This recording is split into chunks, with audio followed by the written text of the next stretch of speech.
Chicken biryani எப்படி செய்யலான்னு பார்க்கலாம். ஒரு பேனில் நெய் விட்டு பட்டை, கிராம்பு, ஏலக்காய், பிரியாணி இலை, அன்னாசி பூ போட்டு வதக்கி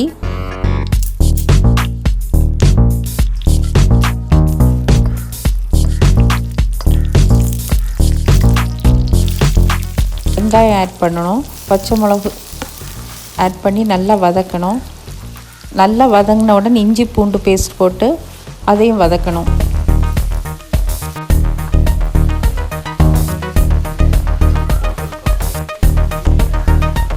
அது நல்லா வதங்கினவுடன் புதினா இலையும் மல்லி இலையும் போடணும். தக்காளியும் ஆட் பண்ணணும்.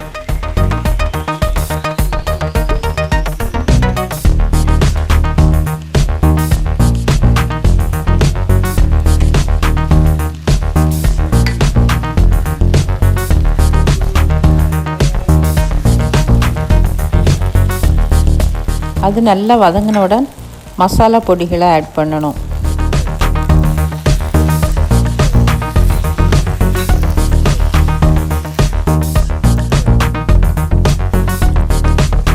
மசாலா நல்லா வதங்கின பிறகு தயிரையும் ஆட் பண்ணி சிக்கன் வேக வச்சுருக்கேன்.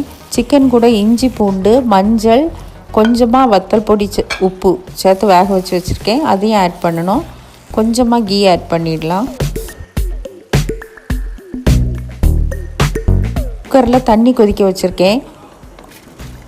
கொதித்தவுடன் அந்த பிரியாணி அரிசியும் இந்த வதக்கின மசாலா எல்லாம் ஆட் பண்ணி கொஞ்சமாக நெய் விட்டு தேவைக்கேற்ப உப்பு போட்டு 4 விசில் வர வச்சு இறக்குனா பிரியாணி ரெடி.